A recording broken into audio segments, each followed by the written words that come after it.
Let's watch this one. The Rising of Economy of Philippines. Global Economics. Okay. I think in some of the video we watched, chips maybe? I think the Philippines is not bad at making like computer chips, but maybe I'm misremembering. Let's find out. This is from 4 years ago. The Philippines. One of the most dynamic economies in the Southeast Asia region. With increasing urbanization, a growing middle class, and a large and young population. This country has seen many ups and downs in the history. From one of the contenders of Asia's tiger economy, to the lower income country.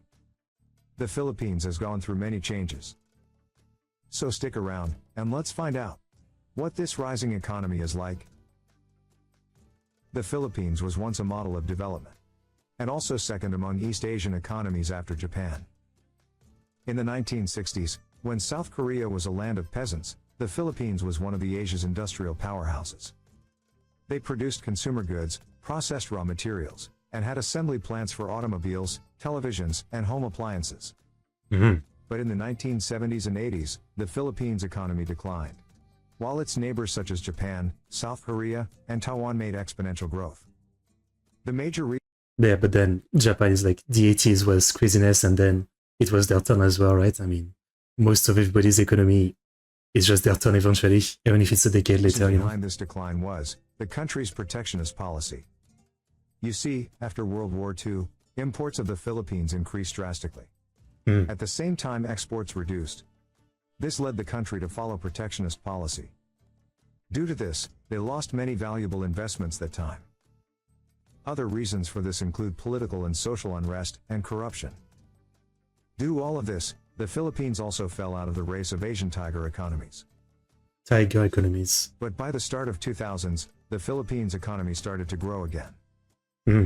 You see, many countries achieve their economic growth by slowly transitioning from agriculture to industry to service sector.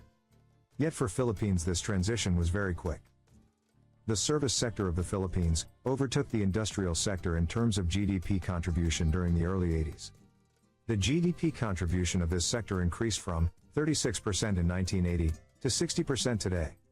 The service sector today employs 56% of the country's workforce, which is more than the agricultural and industrial sectors combined. The main reason behind the growth of service sector is, the Philippines was a former U.S. territory. And the U.S. had a very strong cultural impact on Philippines. More than 90% of the people in the country speak English as their second language. That is cultural similarities gave them the opportunity to become the most popular business process outsourcing country. Plus it is also popular for other back office jobs. And all of this for significantly low cost than the Western countries. Now if you look at the industrial sector, it still holds 30% share in the country's GDP, and employs 18% of the workforce. Yet this seems considerably low.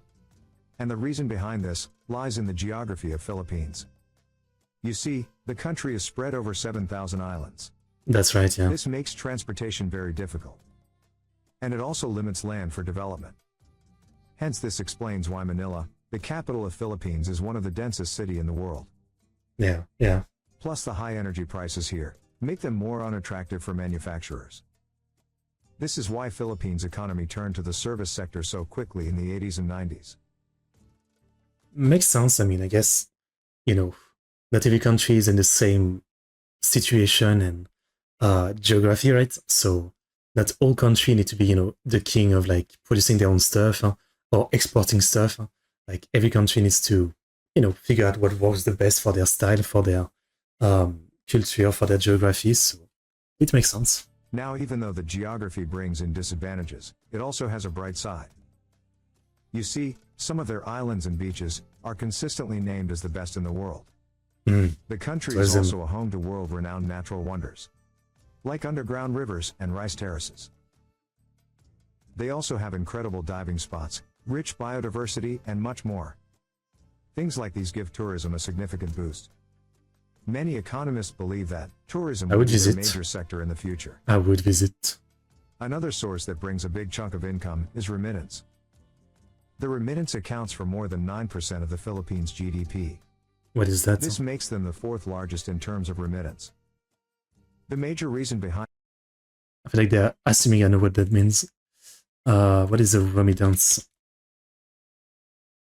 A sum of money sent in payment or as a gift. Is a non-commercial transfer of money by a foreign worker, a member of a diaspora community, or a citizen with familiar ties abroad. That makes sense because in some of the video we had seen that like 30% of the world nurses are from the Philippines, I believe. And then I guess they might send money home. Fair enough. Fair enough. I didn't know the word remittance. And this is, the country has a large and young workforce. In fact, the average age of a Filipino is just 25 years. But the country lied to create wealth. That's really good. I guess the Philippines is not one of those countries like, Japan and South Korea that has to worry about, the doom of the country because everybody is old. Yeah. So I don't know like the birth rate in the Philippines, but, looking at the average age being 25, it's probably not that bad. Paid jobs to this huge manpower. So, in order to make more money, people tend to go work in foreign countries. Another reason is, the Philippines has a good education system which is suitable for many foreign countries. So, the Filipinos usually have the required skills to be hired. And most of them speak English, so that helps. Things look pretty good till here. But wait, we still haven't talked about the challenges yet. First, let's talk about the FDIs. Compared to other regional countries, the Philippines has quite low flow of foreign direct investments. There are many reasons for that. Like the relatively poor infrastructure. This is a main problem for both industrial as well as tourism sectors. Yeah. Also, some economic policies are making it harder for companies to do business. Today, the Philippines is ranked 95th in the Ease of Doing Business Index. And That's this is really low. not good. Yeah. Now if we take the service sector, the main pillar of the economy, then yes, it might also face challenges in the future. As companies around the world are now looking to use artificial intelligence. Companies are promoting AI-backed chat boxes and Cybertron voice. The irony of an AI voice telling me this. An AI voice telling me about how, AI will pose problem to humans' job while the AI is literally the one doing narration for the video. For BPOs Amazing. and in other areas as well. So relying heavily on any one sector might not be a good move in the future. Yeah.